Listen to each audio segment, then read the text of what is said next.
Hello and happy holidays. You can tell I'm into the spirit. I'm James Lott Jr., of course, here on Patreon. This is my Patreon only series. It's a lot. This is episode 3, and this is It's a Lot to Clean a Mortuary. Yes, tell you about that story. But meanwhile, while you're here, if you're a Patreon subscriber, and this is for the tier $10 and $20 subscribers. Hi, you guys. Thank you so much for subscribing. I love it. This is a fun series for me to do. You can't get the series anywhere else at this time. Only here for you guys here on here. And tell your friends, tell everybody. You want to hear some more stuff about James Lott Jr., interesting stories? Tell them to come to Patreon, subscribe to this, and get this new series I have. So, this story it's interesting. Back in the 80s, my mother had different jobs. She was a single parent trying to raise us. My father was not really doing anything for us, and even though I was a teenager, I had jobs too. We all were working. But one she had a job where she would clean different places. She cleaned a answering service, which I went there a couple times. But there was a lot of fun. It's funny because I wanted to work in an answering service. Right? I thought I want to be like an operator. You sit there and you're like, oh yeah, he's not in right now. It's a message, and you have these little pads, and you put the message in a little thing for each person. They call in, you tell them what the messages were. Some would have pagers, some would just call in from regular phones. There was no cell phones back then, and I thought it'd be kind of fun. And the girls were having a good time. The guys were there. It was like having a good time. I later became an operator, but I actually did switchboard operator. I did it twice later in my life, which is great. That's another story for another time. I'll tell you about my switchboard operating. But so she did different places. Well, one Thanksgiving, she needed help, she said, I guess. And I think you come help me clean Inglewood Cemetery mortuary. Okay. And we go. And they let us in and I live right over here in Inglewood by the cemetery. We had Thanksgiving dinner and all that. Then went over there and vacuumed and dusted and cleaned an actual mortuary. That's right, kids. No joke. An actual mortuary. A couple of rooms had, because they had the wake or whatever that evening, like they were going to be going to the funeral next day. There they were in their coffins, caskets. Something got my throat. And they were laying there. And I remember I wasn't scared. Excuse me. I'm gonna cough drop. It's like something stuck in my throat. It's irritating me.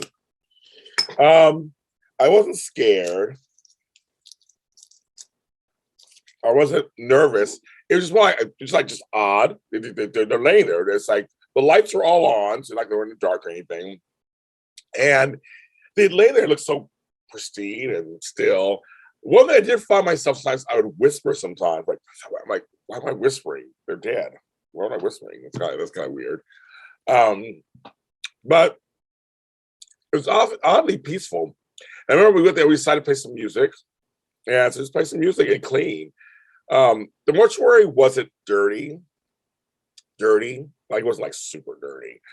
I was like, you might put everything down, like, oh my god, it's like crazy talk.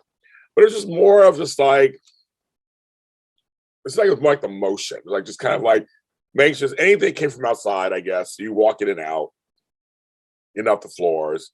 We clean the bathrooms, that's one thing. Clean the bathrooms, mop the floors, that kind of stuff for sure. But I don't remember it being like super dirty. Like I'm sure it's intact. And it's not a place that's super busy with people. So not that bad. But I just never forget the experience of going in there, vacuuming in one of the rooms, and the casket was like half open, and I look over and there's like a older woman just laying there. And other caskets, I don't know if people were in there or not. There were some caskets that were empty. It was quiet. It was quiet. And it was just like this very interesting, I would just never forget it.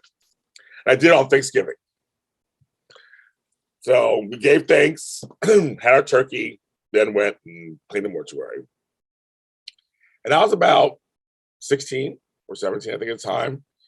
So, like I said, I had a job at the time. At that time, at 16, where was I working? I think maybe I was in between jobs. I think I was in between. I was a day camp counselor for Hollywood YMCA. Then I went to Music Plus Records working in records. So I think it's in between. But I'll tell those stories at some point too, I'm sure. Yeah, I was in between jobs, I think.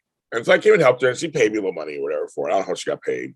I remember I remember when I was 18, which is 1987, minimum wage was around $3 an hour. I remember that, or something like that. Whew, I know, kind of funny. But yeah, so I've cleaned a mortuary at Inglewood Cemetery, actually. When I was a kid, I lived across the street from the cemetery. We lived on Normandy and Washington in this part of LA, and we had to live across the street from the cemetery. And I remember at night, sometimes you could see the tombstones on the wall because we had a big window that looked over to the cemetery. That was a little scary. When I was a kid, that was a little scary. I was very young. I remember seeing that going, I don't think I like that. But there you go. I'm James Lott Jr. and it's a lot. Yeah, it's a lot. Now I'll be sharing a lot more stories about what's going on in my life. I've had a very interesting life, trust me. I have all kinds of stories. I'll keep continuing to do that. You guys are all wonderful. Thank you for subscribing to this. I love this. And everyone, please be careful, be safe out there, and Happy New Year.